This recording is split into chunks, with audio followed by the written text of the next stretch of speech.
बाबा जी की प्यारी सात संगत जी राधा स्वामी जी। संगत जी, आज डेरा ब्यास में बाबा जी और संगत के बीच में सवाल जवाब का प्रोग्राम था। उनमें से कुछ सवाल जवाब मैं आप सबके साथ साझा करने जा रही हूँ।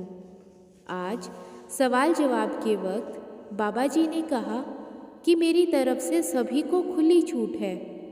आखिर बाबा जी ने ऐसा क्यों कहा? और बाबा जी ने सोशल मीडिया के बारे में भी बहुत बड़ी बात कही। और आज के प्रोग्राम में हजूर जी इतना प्यारा मुस्कुराए कि उसे बयां करने के लिए मेरे पास कोई शब्द ही नहीं है। संगत से मेरी विनती है कि वीडियो को पूरा सुने और चैनल को सब्सक्राइब ज़रूर करें। एक लड़के ने बाबा जी से कहा कि बाबा जी, अगर मुझे अपनी ज़िंदगी में कोई डिसीज़न लेना होता है तो मैं काफ़ी कंफ्यूज हो जाता हूँ और बहुत ज़्यादा सोचने लग जाता हूँ। तब बाबा जी ने उसे समझाया कि बेटा, अगर कुछ करना हो तो उससे पहले उसे सोच समझ के ही किया जाता है। लेकिन हाँ, ज़रूरत से ज़्यादा सोचना भी गलत है। इससे हमारे दिमाग में ही बेवजह का दबाव पड़ता है और हम चिंता में आ जाते हैं। हमें हर चीज़ में बैलेंस बनाकर चलने की ज़रूरत है। एक भाई ने बाबा जी से कहा कि बाबा जी, शायद हमारे अंदर उस मालिक के लिए प्यार की बहुत कमी है। हमारे अंदर उस मालिक के लिए वह तड़प नहीं है। बाबा जी, हमें क्या करना चाहिए? बाबा जी ने उस भाई को समझाया कि हमने ही अपना दायरा छोटा किया हुआ है। बाबा जी ने कहा कि जो सबसे बड़ी ताकत है, हम उसे ही भूल कर बैठे हुए हैं। अगर हम उस मालिक के भाने में रहेंगे तो हमें कभी कोई दिक्कत परेशानी नहीं आएगी। बाबा जी ने कहा कि अगर हमें कुछ मांगना भी है तो हमें सिर्फ और सिर्फ उस परमात्मा से मांगना है। फिर इसी भाई ने बाबा जी से पूछा कि बाबा जी, जैसे एक पपीहे के अंदर तड़प होती है, वैसी ही तड़प हमारे अंदर अपने सद्गुरु के लिए कैसे आएगी? बाबा जी ने समझाया कि हमें जिस भी तरह के उदाहरण दिए जाते हैं वह हमें इसीलिए दिए जाते हैं कि हमारे अंदर भी उस मालिक के लिए प्रेम की भावना पैदा हो सके। बाबा जी ने कहा कि जब यह भावना पैदा होनी शुरू हो जाएगी तब वह प्यार भी अपने आप बढ़ता जाएगा। फिर एक बीबी ने अपने शहर के सत्संग घर के बारे में कहा कि बाबा जी, सारी संगत ने उसे बड़े प्यार से तैयार किया है। अगर आप एक बार वहाँ दर्शन देने आओगे तो सारी संगत को बहुत खुशी होगी। तब बाबा जी ने कहा कि क्या आपको लगता है कि बाकी के जो सत्संग घर बनाए गए हैं, क्या उन्हें संगत ने अपने प्यार से नहीं बनाया? आगे बाबा जी ने कहा कि प्यार की भावना हर किसी के अंदर होती है। और फिर बाबा जी ने बड़े प्यार से उन्हें कहा कि मुझे जब भी मौका मिलेगा मैं ज़रूर आऊँगा। फिर उसी बीबी ने कहा कि बाबा जी, जब भी आप छतरपुर वाले सत्संग घर पर आते हो तब हम सब सोचते हैं कि वहाँ बाबा जी ने आना है और हम वहीं चलें। बाबा जी ने कहा कि सोचते तो सभी हैं, अब हर किसी की सोच पर बाबा थोड़ी कंट्रोल कर सकता है। बाबा जी कहते हैं कि बूढ़े को किधर किधर घसीटोगे। फिर वह बीबी कहने लगी कि बाबा जी, ऐसा मत बोलो। फिर एक बीबी ने बाबा जी से कहा कि बाबा जी, मैं बस इतना चाहती हूँ कि मेरे आखिरी वक्त पर आप मुझे लेने आओ और मुझे महाराज जी के भी दर्शन हो। बस मुझे कुछ और नहीं चाहिए। बाबा जी ने उन्हें समझाया कि हमारी भावना ठीक है, लेकिन जब तक अपनी सोच को अपनी करनी में नहीं लाएंगे तब तक कुछ भी नहीं होने वाला। फिर एक भाई ने बाबा जी से कहा कि बाबा जी, दिल्ली के सेंटर में सेवा करते हुए हमसे एक गलती हो गई। गलती होने के बाद हमने कई बार माफ़ी भी मांगी, लेकिन फिर भी हमारा बैच कैंसिल कर दिया गया। बाबा जी, आप ही कोई कृपा करो। बाबा जी ने कहा कि बेटा, गुरु के घर में तो माफ़ी ही माफ़ी होती है। आगे बाबा जी ने कहा कि बेटा, गुरु ने तो माफ़ कर दिया, लेकिन जिस मैनेजमेंट ने आपका बैच कैंसिल किया है वह तो उन्हें समझाए गए नियमों का पालन ही कर रहे हैं। उन्हें तो नियमों के हिसाब से ही चलना पड़ेगा। अगर वह ही नियम तोड़ेंगे तो संगत कहाँ से नियम निभाएगी। बाबा जी ने कहा, पर आप घबराओ नहीं, आप बस माफ़ी मांगते जाएं, आपको माफ़ी ज़रूर मिलेगी। एक भाई ने बाबा जी से पूछा कि बाबा जी, मुझे चाहे सारा दिन सेवा करवा लो, मैं सेवा कर लेता हूँ, लेकिन मुझसे भजन सिमरन नहीं हो पाता। तो बाबा जी, मेरे मन को शांति कैसे मिलेगी। इस भाई को बाबा जी ने समझाया कि बेटा, हम अपने मन की शांति इन दुनियावी चीज़ों में ढूंढते हैं, लेकिन मन की शांति तो हमें तभी मिलेगी जब हम उस मालिक को याद करेंगे। बाबा जी ने समझाया कि हमारे पास जो कुछ भी है सब कुछ उस मालिक का दिया हुआ है, और अगर हम उस मालिक को ही याद नहीं करेंगे तो शांति कहाँ से मिलेगी। एक भाई ने बाबा जी से पूछा कि बाबा जी, सेवादार मच्छर को मारते हैं, तो क्या मच्छर को मारने से कर्म नहीं बनते।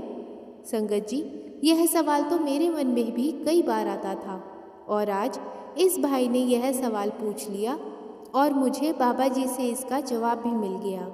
आगे इस सवाल पर बाबा जी ने हंसते हुए कहा कि बेटा, अगर मच्छर तुम्हें काट लेगा तो मलेरिया हो जाएगा, और अगर मलेरिया हो गया तो वह तो अच्छी बात नहीं है।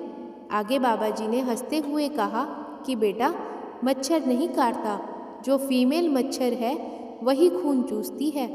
बाबा जी की यह बात सुनने के बाद पंडाल की सारी संगत जोर से हंसने लगी। आगे एक बीबी ने पूछा कि बाबा जी, कल मैं पर्ची कटवाने के लिए गई थी, लेकिन मुझे पर्ची नहीं मिली, और मैंने वहाँ यह ध्यान दिया कि कुछ लोग झूठ बोलकर पर्ची ले रहे थे और उन्हें पर्ची मिल भी रही थी। तो बाबा जी, क्या हमें झूठ बोलकर पर्ची लेनी चाहिए। तब बाबा जी ने समझाया कि बेटा, अगर सच के रास्ते पर चलने की शुरुआत ही झूठ से करेंगे तो कल को भुगतान भी हमें ही करना पड़ेगा। फिर वह बीबी बोली कि बाबा जी, कुछ लोग तो कहते हैं कि अगर थोड़ा बहुत झूठ बोलकर पर्ची मिल जाए तो कोई हर्ज नहीं। तो बाबा जी ने कहा कि बेटा, उसके घर में देर है, अंधेर नहीं। झूठ बोलने से बेहतर यही होगा कि हम थोड़ा सा इंतज़ार कर लें। एक बीबी ने बाबा जी से कहा कि बाबा जी, हम 5 बहनें हैं और आपकी दया से हम पांचों ही बहुत अच्छे से सेट हैं। बाबा जी, कभी कभी डर लगता है कि कामयाबी के कारण कहीं हमारे अंदर अहंकार ना आ जाए। तब बाबा जी ने समझाया कि बेटा, यह इंसान के बस की बात नहीं, लेकिन अगर हम अपना सब कुछ उस मालिक पर छोड़ दें और उसके ही भाने में रहें तो वह मालिक हमें कभी भी गलत रास्ते पर नहीं जाने देगा। एक भाई ने बाबा जी से कहा कि बाबा जी, ना तो मेरा सेवा करने में मन लगता है और ना ही पढ़ाई करने में। तब बाबा जी ने कहा कि फिर कहाँ मन लगता है। यह बात सुनकर सारी संगत हंसने लग पड़ी।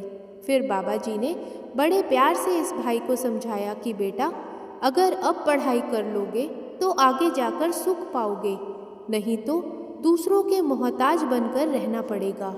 फिर यही भाई बाबा जी से पूछने लगा कि बाबा जी, सोशल मीडिया पर डेरे की फ़ोटो और वीडियो लगाई जाती है, क्या यह सही बात है। इस बात पर बाबा जी ने कहा कि बेटा, अब वक्त बदल चुका है, अब तुम्हें खुली छूट है।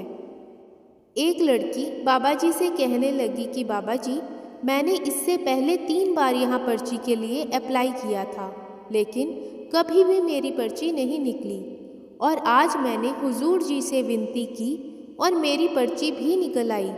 उस लड़की की यह बात सुनते ही सारी संगत हंसने लगी और बाबा जी ने मुड़कर हुजूर जी की तरफ देखा। हुजूर जी भी हंसने लगे। फिर बाबा जी ने उस लड़की से कहा कि अब तेरी बातों का जवाब भी हुजूर जी ही दिया करेंगे। बाबा जी की यह बात सुनते ही हुजूर जी और सारी संगत हंसने लग गई। एक लड़की बाबा जी से पूछने लगी कि बाबा जी, क्या हमें अपनी कामयाबी किसी के साथ कंपेयर करनी चाहिए। तो बाबा जी ने कहा कि बेटा, ऐसा करने से हमारे अंदर अहंकार और ईर्ष्या के भाव आते हैं। हर किसी के अपने कर्म हैं और किसी के साथ कंपेयर करने से हम उसके कर्म तो नहीं ले पाएंगे। इसलिए बस हमें अपनी कामयाबी पर उस मालिक का शुक्र करना चाहिए। एक भाई ने बाबा जी से पूछा कि बाबा जी, कई बार दोस्तों के साथ किसी बात पर अगर बहस हो जाती है तो मुंह से कुछ गलत शब्द निकलते हैं, तो क्या उनके भी कर्म बनते हैं? बाबा जी ने उसे समझाया कि बेटा, कर्म तो हर चीज़ के बनते हैं, लेकिन जहाँ पर प्यार है वहाँ कभी कभी तकरार भी हो जाती है। इसलिए आपको इतनी गहराई से सोचने की ज़रूरत नहीं है। फिर एक भाई ने बाबा जी से पूछा कि बाबा जी, हम सब डेरे की तरफ इतना क्यों खींचे चले आते हैं? बाबा जी ने कहा कि मैं सोना ही इतना हूँ। यह बात सुनते सारी संगत हंस पड़ी। आगे इस भाई ने कहा कि बाबा जी, मेरी सोच मेरे पिताजी के साथ नहीं मिलती। तो बाबा जी ने कहा कि यह जनरेशन गैप के कारण होता है और इसमें किसी की कोई गलती नहीं। आगे बाबा जी ने कहा कि बेटा, माँ बाप समझाते भी इसीलिए हैं ताकि जो गलती वह अपने जीवन में कर चुके हैं वह गलती आगे बच्चे ना करें। बाबा जी ने कहा कि आप अपने माता पिता की कद्र करें और उनके कहने में चलें। एक लड़की बाबा जी से पूछने लगी कि बाबा जी, कभी कभी डर क्यों लगता है? तब बाबा जी ने उसे समझाया कि मन पर पड़े हुए प्रभावों के कारण मन हमें डराने लगता है, लेकिन हमें खुद को जागृत अवस्था में लाना है और अपने मन पर काबू पाना है।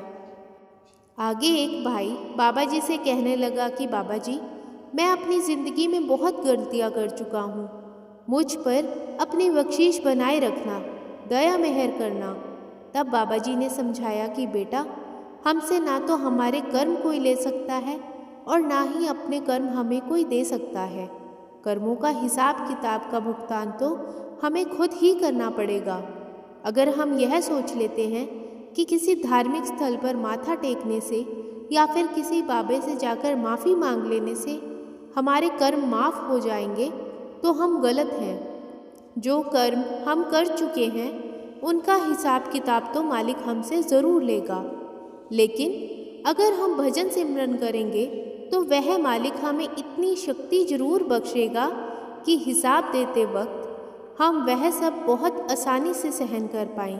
एक बीबी ने बाबा जी से कहा कि बाबा जी, कभी कभी हमारे कर्मों का फ़ायदा दूसरे लोग उठाने लग जाते हैं। तब बाबा जी ने उसे समझाया कि बेटा, मालिक से बड़ा कोई नहीं है, हमें उस मालिक की शरण में ही जाना है और अगर हम उस मालिक के भाने में ही रहेंगे तो वह मालिक हमारी रक्षा खुद करेगा। आगे यही बीबी कहने लगी कि बाबा जी, अब तक बहुत दुख सहन कर चुकी हूँ, अब और दुख सहन करने की हिम्मत नहीं है। तो बाबा जी ने इन्हें समझाते हुए कहा कि बेटा, जो कुछ पीछे हो चुका है उसे छोड़कर आगे बढ़ना है, मालिक का भजन सिमरन करना है, वह मालिक अपने आप संभाल करेगा। तब एक बीबी बाबा जी से कहने लगी कि बाबा जी, मुझे बहुत ज़्यादा गुस्सा आता है, लेकिन मैं भजन सिमरन को भी पूरा वक्त देती हूँ। फिर भी 22-23 साल से ना तो मुझे आपके दर्शन हुए हैं और ना ही हुजूर महाराज जी ने मुझे दर्शन दिए हैं। तब बाबा जी ने कहा कि गुस्से वाले मन में हुजूर जी कैसे आ जाएंगे? बाबा जी ने कहा कि हुजूर जी तो वहाँ आते हैं जिस मन में प्रेम और दूसरों के लिए नम्रता हो, लेकिन उसका क्या फ़ायदा अगर हम सारा दिन दूसरों को गुस्सा करें और रात को भजन सिमरन पर बैठ जाएं। बाबा जी ने समझाया कि हमें खुद को पहले उस मालिक के लायक बनाना है। गुस्सा करने से ना तो हमारा ध्यान एकाग्र हो पाएगा और ना ही हम मालिक के लिए तैयार हो पाएंगे। संगत जी, ये थे आज के सवाल जवाब जो डेरा ब्यास में बाबा जी और संगत के बीच हुए थे। वीडियो आपको कैसी लगी कमेंट बॉक्स में ज़रूर बताइएगा। वीडियो को लाइक, शेयर और चैनल को सब्सक्राइब ज़रूर कीजिएगा। राधा स्वामी जी।